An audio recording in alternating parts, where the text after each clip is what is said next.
कोई डाइवर्जन नहीं होना चाहिए, डॉक्टर जोशी कह रहे हैं और हमारे एक्सपर्ट यहां पर कह रहे हैं कि कोई डाइवर्जन नहीं होना चाहिए। सिंगापुर या किसी जगह का नाम लेकर स्ट्रेन हो रहा है, इस तरीके की बातें नहीं होनी चाहिए। और जो बाकी बातें फैलाई जा रही है वो अननेसेसरी लोगों में डर फैला सकती है। लेकिन क्या हमारे देश में जीनोम सीक्वेंसिंग को लेकर उतने रिपोर्ट स्टडी किए जा रहे हैं? क्या हम ये समझने की कोशिश कर रहे हैं कि फर्स्ट वेव और सेकेंड वेव में क्या फर्क है, किस तरीके से सेकेंड वेव इतने जल्दी फैला और एक तरीके से हम लोग प्रिपेयर्ड नहीं थे उसको पकड़ने में? क्या ये तैयारी हमारे देश में है क्या डॉक्टर पंडित? देखिए, तैयारी है, और जब भी हमें ये पता लग रहा है कि ये जो स्ट्रेन्स है, जो वेरिएंट्स ऑफ कंसर्न्स है, उसके बारे में हमें पता चल रहा है, तभी आईसीएमआर जो है डाटा रिलीज कर रही है।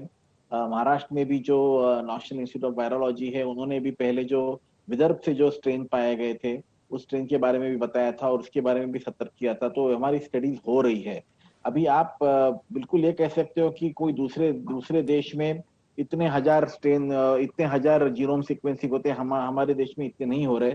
पर हम पॉपुलेशन अगर हमारा देखें तो percentile wise we are little bit less, पर हमारा जो स्ट्रेन सीक्वेंसिंग और जीनोमिंग है वो चालू है। हाँ, बढ़ने की, हमेशा हर चीज में इंप्रूवमेंट की कोशिश कर सकते हैं और उसमें भी करनी चाहिए, पर तैयारी है। इस वक्त आप देखो तो केंद्र सरकार से लेके हर राज्य सरकार में जो है जिसके बारे में डिस्कशन हो रहा है कि हम लोग इसको किस तरह से, इस करंट वेव को किस तरह से टैकल कर सके, और इसके बारे में जो आगे की जो जाके दूसरी या तीसरी वेव की जरिए जो बात हो रही है, उसको हम कैसे रोक सके।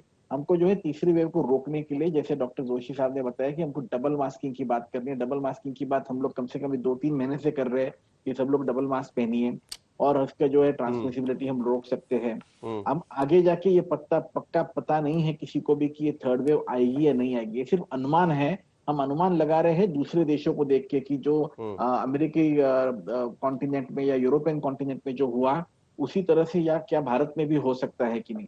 तो हमें जो है ये सतर्कता रखनी है। मैं यही फिर से वही बता रहा हूँ, डरने की बात नहीं है, पर हमको सतर्क रहना जरूरी है, हमको तैयार रहना जरूरी है, ताकि अगर भगवान ना करे कि हमको थर्ड वेव आ गई, तो एक तो हम उसकी जो है पूरी घातकता बहुत कम कर सके अभी से अगर प्रयास करेंगे तो, और दूसरी बात हम उसके लिए पूरी तरह से तैयार हो सके।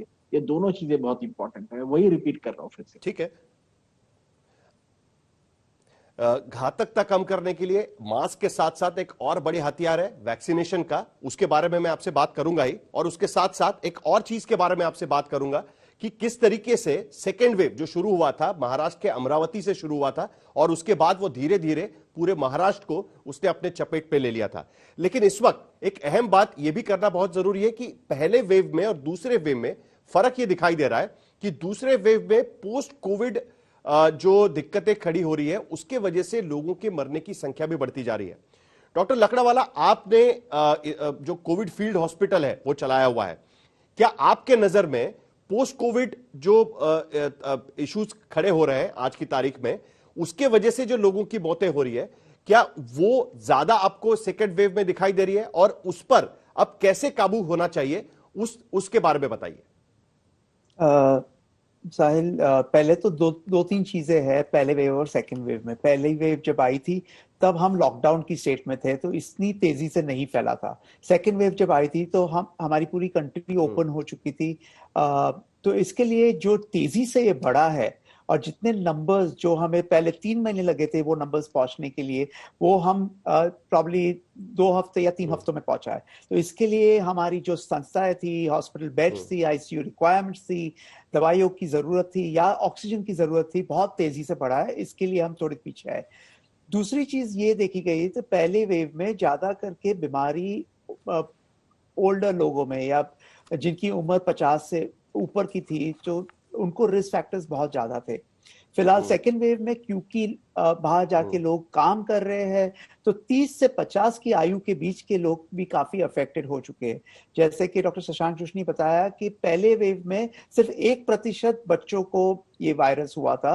अब महाराष्ट्र में देखा गया कि 3% बच्चों को ये वायरस, और जिनको बच्चों को हुआ भी है तो उनको ऑक्सीजन की रिक्वायरमेंट्स शायद बढ़ गई है।